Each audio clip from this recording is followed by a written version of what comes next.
Hi, and congratulations on your 2019 Nissan Rogue Tech Edition. This is a magnificent vehicle, very feature rich. I know you're going to love this vehicle. It's part of the reason why you got it. But right now we're going to go back through the features. I know that there's a lot covered when we do a delivery. So just to refresh your memory on everything, we're going to go back through. We're going to talk about all the features that are on this, refresh your memory on how to use them. And then if you still have any questions, please don't hesitate to get in touch. We'll be able to help you out at that point. All right, we're going to start and have a look at the center console here. Very much like the previous generation of the Tech. We've got a nice 7-inch touchscreen display. This is our home screen here, and this is fully customizable by going in through the settings and then through the customized home menu. I can pick and choose what widgets are going to show up and how everything's going to look. So I'm going to back out. I can hit the back button here or here. Along the bottom here, I've got options. I've got phone, info, audio, my home menu, which is where I'm at, map, because we do have a navigation system, and connections, and then my settings. So for phone, I just bring up here, right now there's no phone connected. We're going to help set up your phone before you ever leave the dealership.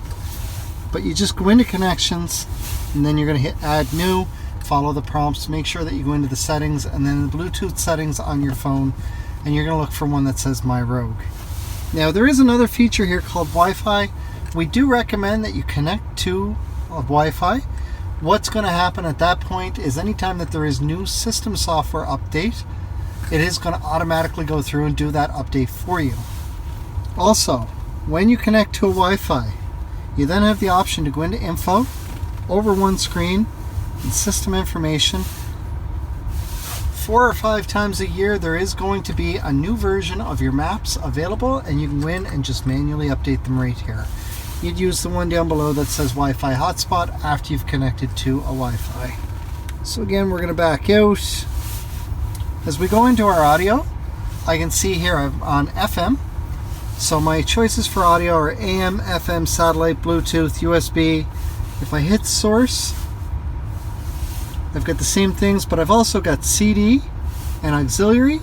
And the moment I connect with a USB cord, I'm going to have either Apple CarPlay or Android Auto available, as well as those are features. And there will be a part of this video that does show how to operate those. So that's my audio sources. When I'm on FM, I've got 12 presets that I can set. Satellite is going to have 18 presets. And then your Bluetooth streaming is just streaming from Bluetooth. USB, you can connect a USB device down here, or this is where you would also tether in your phone for Apple CarPlay or Android Auto. My settings gives me lots of options. Again, there's my connections. I can go into my navigation settings, my sound settings.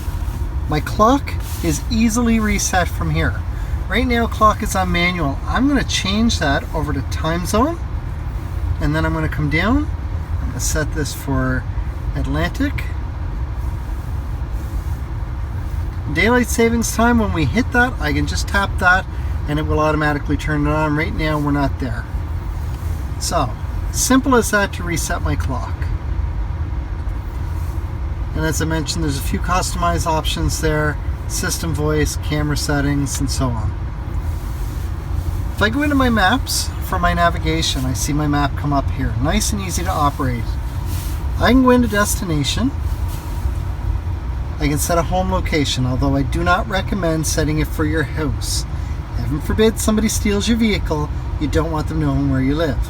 So for your navigation, just set it for somewhere local, somewhere nearby that you know where to get to, and then go from there. If you know the exact address where you're going, you can just go through street address.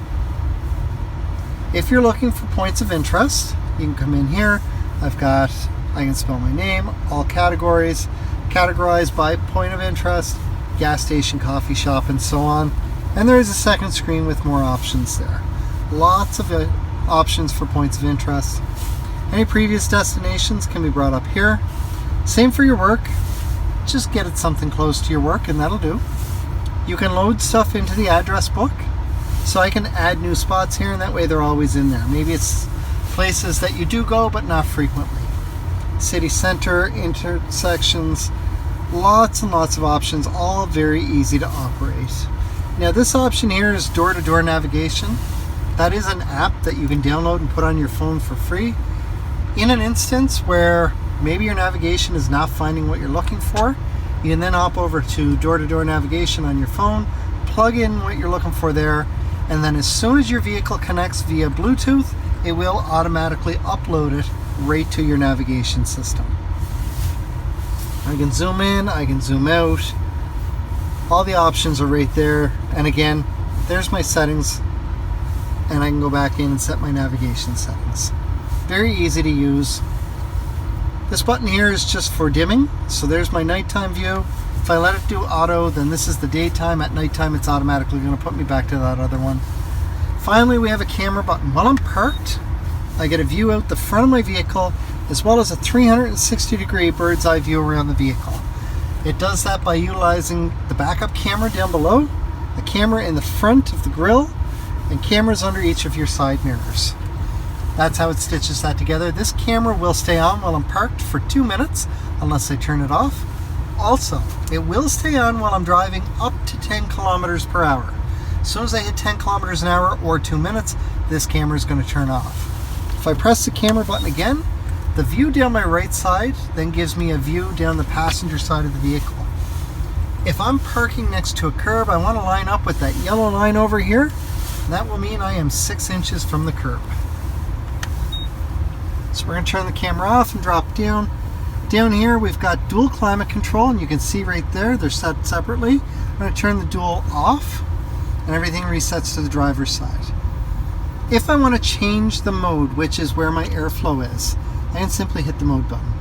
It'll run through all of my options, automatically turning off auto. Or I can automatically adjust my fan speed using either of those two buttons there. If I want the airflow just on my front windshield, it has its own separate button over here. I'm going to put us back on auto though for the moment. Down below, I have my USB port, which will interact with Apple CarPlay and Android Auto, as I've mentioned. It'll charge your phone. You can plug a thumb drive full of music in there and stream from there, whatever you like. We have an auxiliary port as well as a 12-volt power port. Now this is new in the Tech Edition. We no longer have a foot brake for a parking brake. We have this here. So it is an electronic parking brake. If I pull up, we see there it's red. That means my parking brake is on, as indicated over here. Now I have auto hold on. This is a great feature. If you come up to a stop sign or traffic comes to a full stop, the moment you get to a full stop, this engages. As soon as you push the gas, this disengages. But it will hold you in place, and it will say auto hold up on the dash. Very neat feature. To turn this off manually, I can just push down, but I gotta have my brake pushed in first, and off it goes. So very simple. Still have my heated seats down here. Next up, we're going to have a look over at the steering wheel and the driver assist display. So here at the steering wheel, we've got a new feature on the Tech Edition Rogue, which is awesome. We have ProPilot Assist. So this blue button here is now what turns on my cruise control. From there, I can set resume, cancel, increase my speed, decrease my speed. I still have adaptive cruise control, which I can set my distance here. So if I turn on my cruise, I automatically get a view of this screen here. This is my assisted driving, and there's my cruise control, set for 3 car lengths. Now if I use this button here, I can drop it down to 2, or 1, or back up to 3. Now, if I don't want adaptive cruise on, so I've just turned the cruise off, I'm going to press and hold this, and we're going to watch the top of the screen here and the change. And that's just regular cruise there. I have to be aware of my distance with the vehicle in front of me at this point now. Every time you turn on the cruise, it's automatically going to be in adaptive cruise. Now we'll get into the ProPilot Assist in just a moment. We're going to hop over to the left side of the steering wheel here. So on this side here, we have our volume for our radio. These 2 buttons down here are going to go through the presets on the radio. Or if I'm streaming through CD, USB, or Bluetooth, it's going to skip tracks. Now, if on my driver assist display, I go to my radio. When I'm on this screen, my OK button allows me to change the source of my audio from satellite to Bluetooth to auxiliary to AM to FM and back to satellite. And again, if I have a CD in, that's an option. If I have something connected to USB, that's an option as well. So everything to do with your audio can be controlled right from here.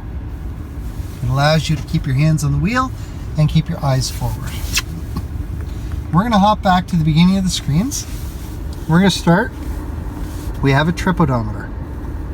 So on this screen, I can see my distance and time since running last, since it was reset last. If I go over one to the right, I see my average fuel economy. Now this vehicle has driven a total distance of 10 kilometers, as indicated on my odometer down below, but it's been running for 52 minutes. So my idling has really affected my fuel economy. I'm going to go ahead and reset that. When I press OK and then go down to all is going to reset everything. So my trip odometer is now reset, as is my fuel economy.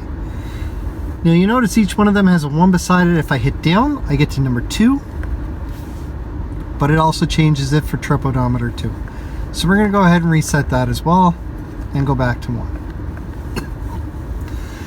My compass is for my navigation.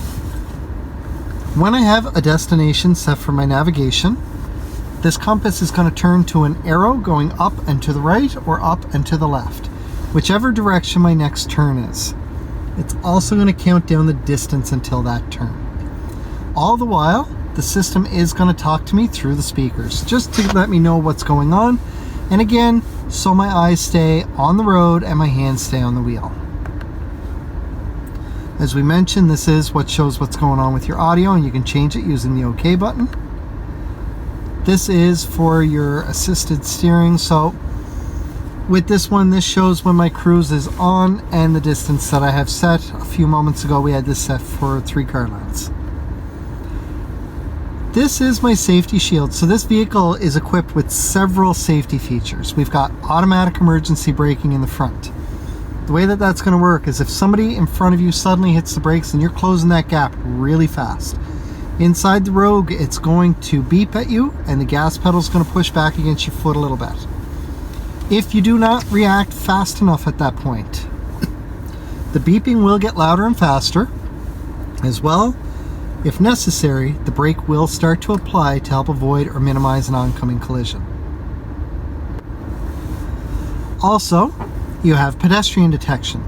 So my pedestrian detection is run by a camera that's in behind my rear view mirror. That camera focuses out the front of the vehicle should somebody walk out in front of you. The exact same sequence that happens for the automatic emergency braking is going to happen, but much, much faster. And unlike the automatic emergency braking, which will only start to apply the brake for you, pedestrian detection comes to a full brake. From there, you've got blind spot indicators on the inside of the vehicle. There are little LED indicators on each side. Nissan has opted to put them inside the vehicle as opposed to outside because you're going to see them sooner and you're going to see them regardless of the weather. When you have a vehicle in your blind spot, regardless of which side it's on, the indicator on that side is going to light up and stay lit up a dull orange as long as part of the vehicle is in your blind spot. Now, let's say, for example, that my driver's side blind spot indicator is on and I signal to go left while that's lit up. That indicator is then going to start flashing and it's going to beep 2 or 3 times inside the Rogue just to let me know that I do have a vehicle in my blind spot. The final thing here on the safety shield is rear cross traffic detection. So with that, if I am backing out of a parking spot and there is movement within 2 car lengths on either side of me, inside the Rogue, it's going to beep at me, and then whichever side the movement is on, my blind spot indicator on that side of the vehicle is going to be flashing to let me know that's where my movement is coming towards or coming from, and it is coming towards me. You will get visual indicators on the screen for every one of those features. However, when any of them happen, you're going to be a little more focused on the road than you are the screen, I hope. This screen is going to show your individual tire pressure. Now I haven't driven quite far enough to get all 4 tires registered. Each tire will register an individual pressure for that wheel. If you get a low tire, it's going to pop up with a warning and tell you low tire. When that happens, it's going to tell you exactly which tire is low and what the exact pressure is. From there, you're going to go to the gas station or garage or wherever and put some air in the tire. Just start putting air in the tire that needs it, because once you get to the right pressure, the horn is going to beep to tell you to stop. This screen will allow you to review any warnings, so I'm going to go back a screen and intentionally create a warning. So right away I get a warning that pops up on my driver assist display. But also over here I've got a yellow triangle with an exclamation mark in it. I can press the OK button on the steering wheel to clear the warning, and then from there, later on, if I forgot what that warning was for, because my triangle is still there, I can go back to the warning screen and it allows me to review them. And if there's multiple, it would say 1 of 2 or 1 of 3 or however many there is. Using the up and down arrows will allow you to scroll through those warnings. To clear a warning, simply correct the issue. In this case, I have a door that's not fully shut. As soon as I shut it, the warning goes away. The last screen over is our settings. In here, I do change 3 features. So we're going to go down and have a look into the vehicle settings, locking, and auto door unlock. By default, this is set for ignition off. Nissan vehicles will automatically unlock the door when you turn the vehicle off. However, most people would prefer that the moment you shift into park, it unlocks. So that's what I've done. I've set it to shift to park and I just press OK and it comes back here. I'm going to go back 1 screen, go down to wipers. I turn on these top 2, speed dependent and reverse link, because drip wipe is already on. Speed dependent means that when my intermittent wipers are on and I'm driving residentially, the moment I get out onto the highway and pick up speed, my wipers are going to pick up a little bit of speed as well, just to account for that extra rain that's going to hit the windshield a little bit faster. Reverse link, this is a great feature. So I'm going to put my front wipers on here. They just need to be on intermittent. My back wiper is not currently on. However, the moment I switch into reverse, my back wiper makes a pass on the back window because of reverse link. Because my front wipers are on, even though my back one is not, it's still going to make a pass at the back window. So those are the features that I turn on. If you want to play with any of the other settings, please feel free to play with them. Don't worry about messing anything up. On the very bottom of the list is a factory reset. Now we're going to go back to vehicle settings for 1 second here. There is a new feature on the Tech Edition Rogue, or on all the 19 Rogues, called Rear Door Alert. This is currently off. However, if you have a small animal or small child that will be traveling with you on a regular basis, we do recommend turning this on horn and alert. So what's going to happen is the moment that you open the back window or the back door to put anything in there, doesn't matter what it is that goes in. When you close that back door and you get where you're going and you turn the vehicle back off, a warning is going to pop up telling you that rear door alert is on. You can dismiss the warning or dismiss the full alert. This is your first indication you have something in the back that you need to take out. If you don't dismiss it, once you hop out, if you try and walk away from the vehicle or lock it, it's going to start beeping at you. It will beep 3 times in succession and it will do it twice. That is letting you know that you have something in your back seat that you put there that you never took it out because you opened that back door. This is driven off of a sensor in the back door, not in the seat itself. Down here on the bottom we have a lot of buttons. Up here is your traction control. For this feature, we just recommend leaving this alone. Unless you're familiar driving with the traction control off, you're in an all-wheel drive vehicle, there's really no need to turn it off. I am going to demonstrate turning it off because there's a couple things I want to show you. When I turn it off, I get an indicator over here, it tells me it's off. Also, over here, I have 2 more indicators. Turning off my traction control turns off automatic emergency braking and pedestrian detection, and it turns off rear emergency braking. So I'm going to turn my traction control back on, and all of those features go back on. The next button here is for ProPilot Assist. So I'm going to turn on my cruise, and if I push this button down here, I see that I've turned off ProPilot Assist. It will stay off until I turn it back on. So I'm going to turn this back on, and it says steering assist on.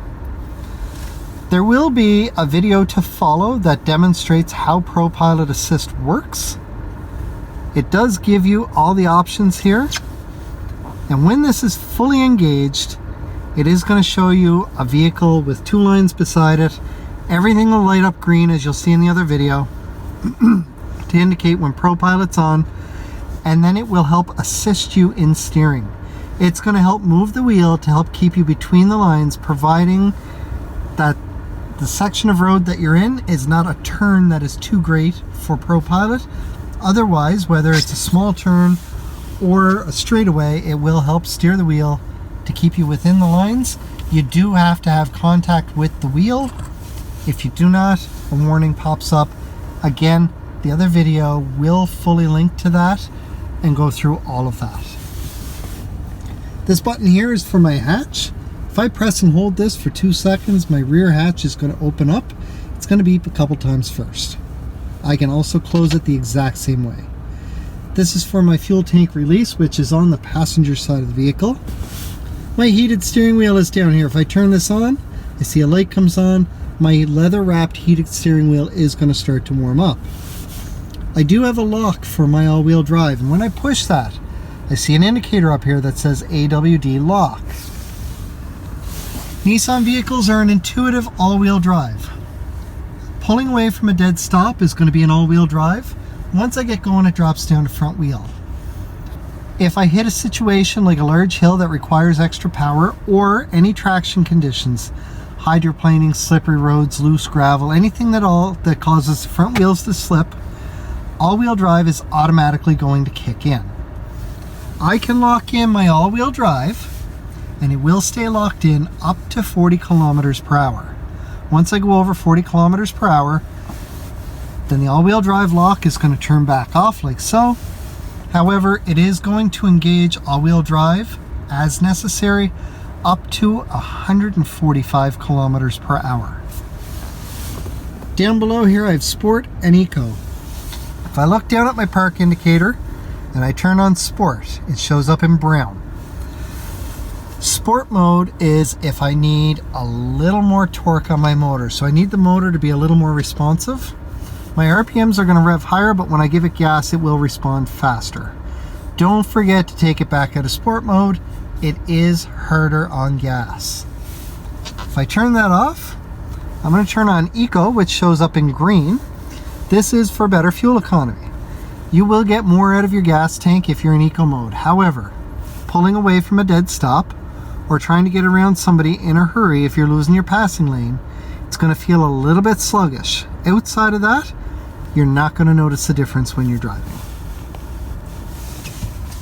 So we look up above here, we have a beautiful panoramic moonroof. I'm going to use this button, and away it goes all the way back. Now I'm not going to demonstrate the other parts of the moonroof. However, if I push straight up on this button, this will tilt up to vent. If I push back, it will open up, and you can stop it anywhere along the way. I'm just not going to do it today because it is raining out a little bit and I don't want to soak the inside of the vehicle. I can push forward on this again and it will close that screen back over, and as I mentioned, I can stop it anywhere along the way.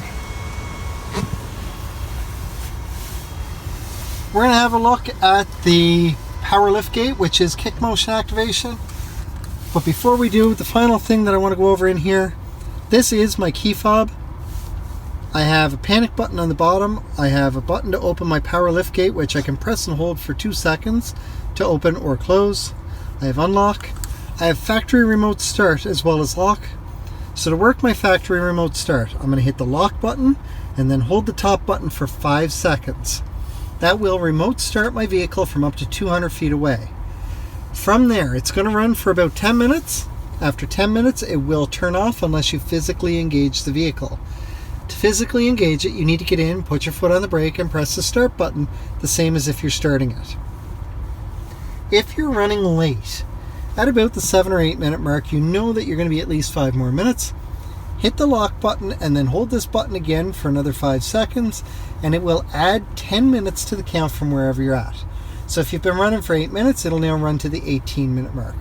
If you do it just 1 minute in, it's only going to run to the 11 minute mark. Should you change your mind and decide that you're not going anywhere, simply press and hold the top button all on its own, and it will turn the vehicle back off. Now you can remote start it twice or once with one extension. After that, you have to physically engage the vehicle because it will not let you do it again until you do so. Because it is a key fob, there is a battery inside. Eventually, this battery is going to die. They typically last 2 to 4 years. On the back, there's a little switch. So I'm going to get hold of this here, and if I push the switch over, I do have a key for my driver's side door. If my battery in my key fob is completely dead, I can still get in the driver's side door. Your first indication that your battery is getting low is you're going to hop in, you're going to try and start your vehicle, and on your driver assist display, it's going to pop up and say incorrect key ID. That means that it's time to start looking at a new battery for your key fob. Should you let it go to where you're completely dead, get something in one of those 2 little spots there, give it a little twist, and it'll pop open. The battery looks like a watch battery, just a little bit larger. The number on the battery is your battery size. Go and buy a new battery and just switch it out. They can also do it at the dealership for you. They'll charge you for that as well. Same as if you're buying it yourself.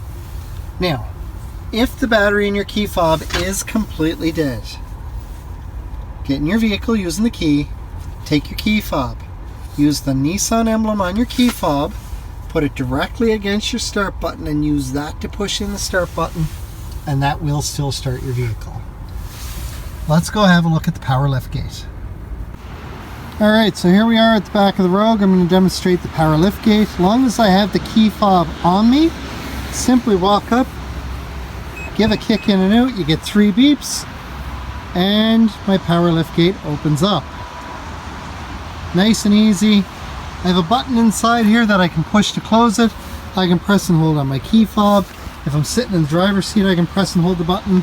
Or, very much like the other way, a kick in and out, 3 beeps, and my hatch closes.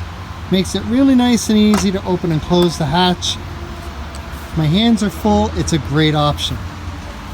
Final thing to go over is the intelligent key system. So I have a button here on each of my handles. I do have one in the back as well. Right near the handle where you push it, there's a little round button. So